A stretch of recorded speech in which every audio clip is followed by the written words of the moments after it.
Retour sur les cérémonies du 70e anniversaire de la libération de notre ville. C'était dimanche matin à Romba. Dès 9h30, l'association French Militaria Motor Club avait donné rendez-vous à la population pour un défilé de véhicules militaires. À leur bord, des Rombasiens, mais aussi des Américains, dont les familles du capitaine James Russell Anderson et du lieutenant Harry Semenuk. L'occasion pour eux de distribuer des bonbons et des chewing-gums à la population, et notamment aux enfants.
Le cortège de véhicules s'est ensuite déplacé au mémorial américain rue de Metz.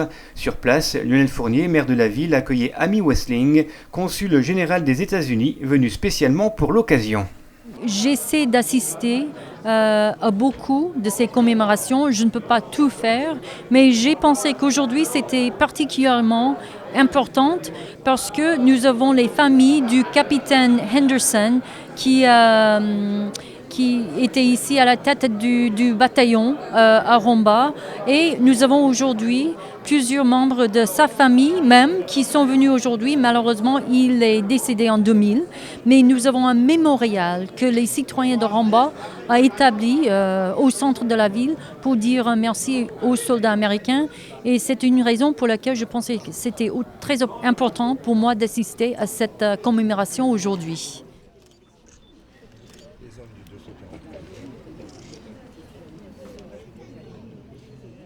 Madame le consul, Lionel Fournier, Rusty Anderson, fils du capitaine James Russell Anderson, Mike Semenuk, fils du lieutenant Harry Semenuk, et les membres de l'association French Militaria Motor Club ont ensuite déposé des gerbes de fleurs au pied du mémorial.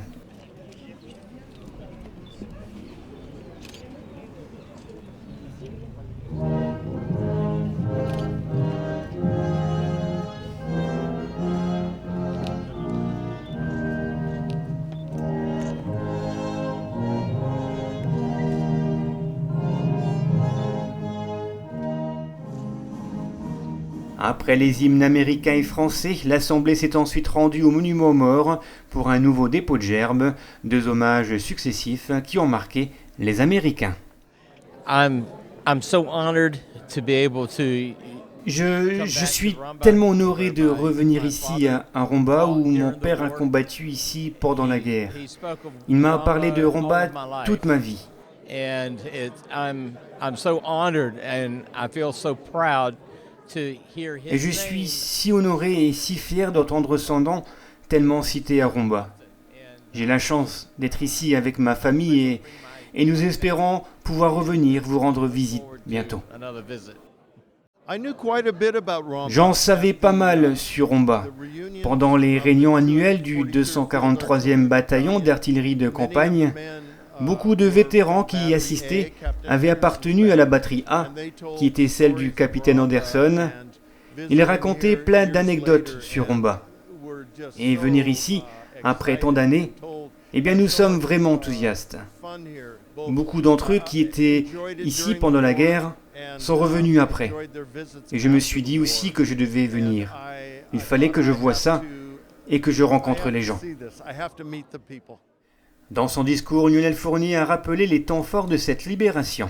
Il y a 70 ans, Le 8 septembre 1944, les hommes de la 90e division d'infanterie de la 3e armée des États-Unis entrent dans Romba. Soutenus par les forces françaises de l'intérieur, ils redonnent à nos concitoyens une liberté encore fragile, mais surtout un immense espoir, après 4 années d'occupation et d'annexion. Cet espoir ne sera pas déçu, car bien que des combats continuent à faire rage à quelques kilomètres de Romba, à Talange ou à Mézières-les-Messes, qui payera un énorme tribut à la guerre impitoyable qui a lieu, notre ville ne sera pas reprise par les troupes allemandes. Au contraire, c'est la batterie 1 du 243e bataillon d'artillerie de campagne américain, commandé par le capitaine James Russell Anderson, qui viendra s'implanter dans notre ville et installer ses canons et son quartier général dans la rue de Metz, à l'ombre des hauts fourneaux de l'usine sidérurgique. Du 7 octobre au 3 novembre 1944, les 125 hommes du 243e bataillon d'artillerie ont déployé toute leur énergie dans des conditions météorologiques particulièrement défavorables pour favoriser l'avancement des troupes américaines et rendre possible la libération de Mézières-les-Messes, puis celle de Metz, avant de poursuivre leur mission qui les conduira jusqu'en Bavière, où ils accueilleront l'annonce de la fin de ce conflit mondial avec la joie que l'on imagine. Aujourd'hui, les belligérants d'hier sont devenus des partenaires, souvent des alliés, voire des amis. Au sein de l'Union européenne, la France et l'Allemagne sont les piliers d'un édifice fondé, entre autres, sur des valeurs communes de la démocratie, de la justice, de la liberté et du respect des droits de l'homme, et dont aucun des 27 membres n'a connu de conflit avec ses voisins depuis son adhésion. Alors pourquoi, au cœur de cette Europe apparemment apaisée et pacifique, continuons, nous, année après année, à commémorer des événements tels que le centenaire de la Première Guerre mondiale, l'armistice du 11 novembre ou encore l'anniversaire de la libération de notre ville? Tout simplement parce que le passé est clair et façonne notre avenir. En tirant les leçons des événements qui ont marqué les vies des générations précédentes, nous nous efforçons de ne plus commettre les erreurs qui ont conduit à ces drames, à ces millions de morts, à cette boucherie à l'échelle planétaire qu'ont connue des générations précédentes.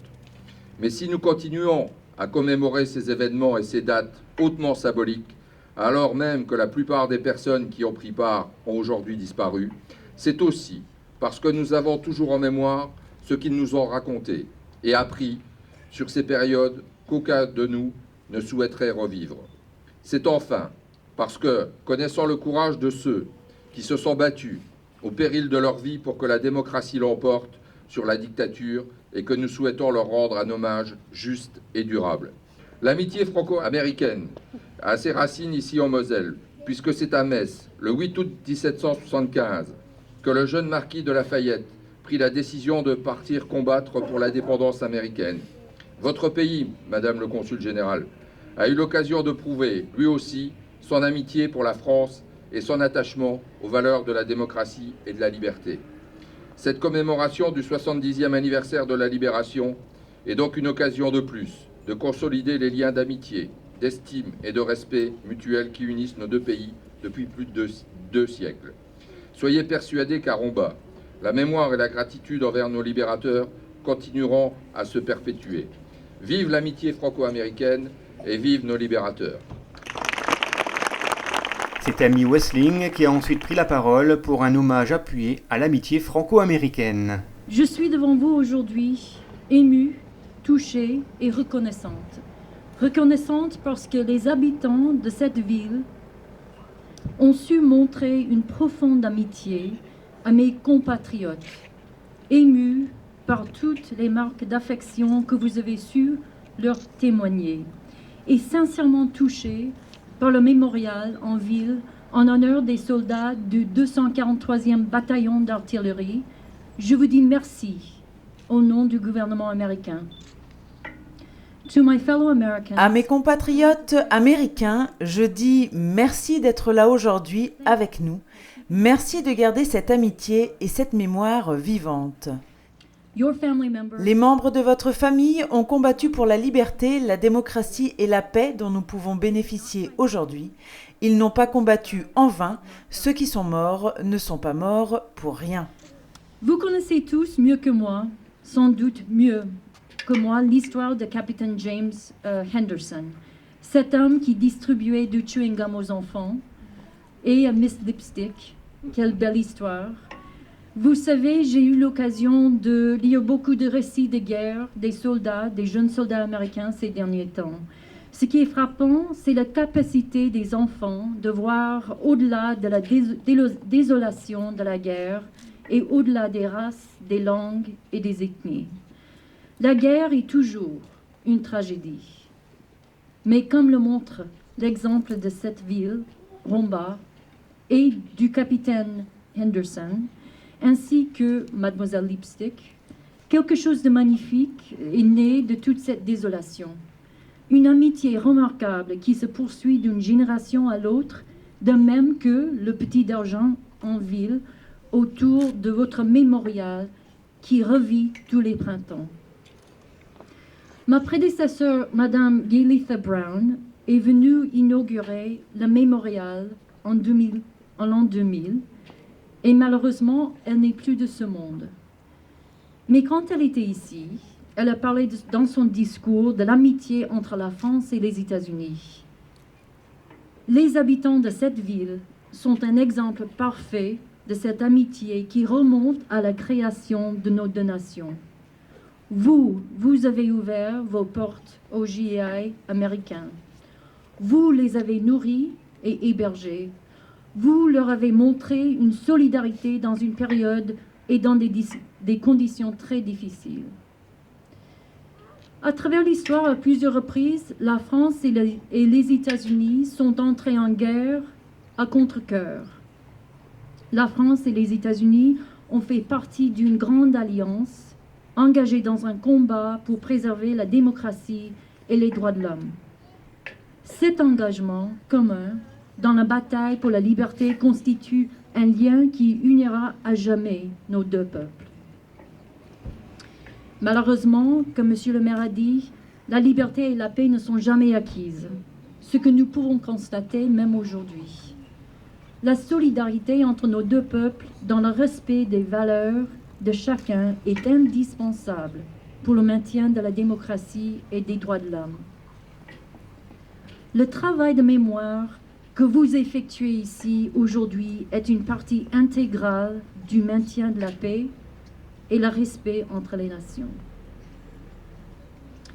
Lorsque le président des États-Unis, M. Barack Obama, s'est rendu en Normandie en juin dernier pour commémorer le 70e anniversaire du débarquement, il a dit dans son discours qu'il était honoré de retourner en Normandie pour rendre hommage aux hommes et aux femmes d'une génération qui a défié tous les dangers. Je me joins aujourd'hui à mon président pour vous rendre ces mêmes hommages.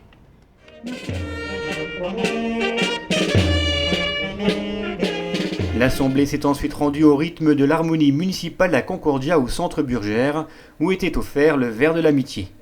Puis c'est au Font Saint-Martin, l'après-midi, que nous avons retrouvé les membres de l'association Fench Militaria Motor Club. Toujours présents avec leurs véhicules militaires, le public a aussi découvert la reconstitution de combat, une façon de partager la mémoire bien différente des discours et autres expositions.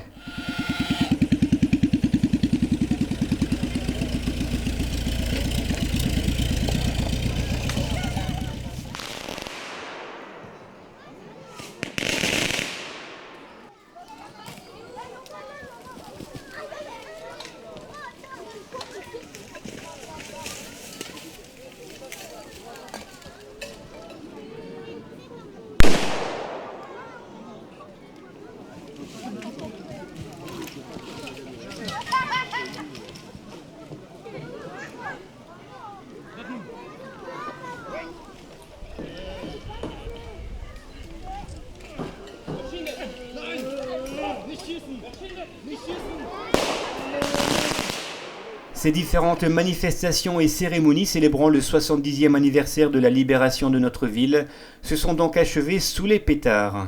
Nous retiendrons de ces célébrations les discours de paix, de fraternité et d'amitié franco-américaine, des discours et des cérémonies qui ont pris une valeur supplémentaire grâce à la présence des Américains, qui, des fils aux petits-fils, ont été ravis de se retrouver pendant une semaine dans notre ville, à rendre hommage aux militaires américains et français ayant combattu pour la libération de Romba. Today, a son of a soldier Aujourd'hui, un fils de soldat, comes and moi-même, celebrates with vient pour participer aux célébrations avec les citoyens et les enfants de Romba. tomorrow.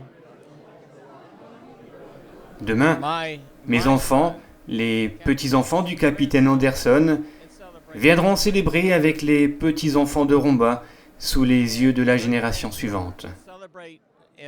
Tout cela fait partie de l'histoire et je suis très honoré d'y prendre part. Oh, it's very important. I have C'est très important. J'ai 2 sœurs, mon fils, mes 2 filles et d'autres membres de ma famille. Donc je les représente et je suis impatient de rentrer et de leur montrer des photos et de leur raconter comment ça s'est passé cette visite merveilleuse. stories of this wonderful visit. Comme j'ai dit dans mon discours, la paix et la liberté et la démocratie, ce sont des valeurs qui ne sont jamais acquises. Il faut toujours lutter et travailler ensemble pour ces valeurs. Et c'est surtout avec le partenariat de la France et l'amitié franco-américaine dans le contexte que nous avons aujourd'hui que nous pouvons faire contribuer à cette lutte.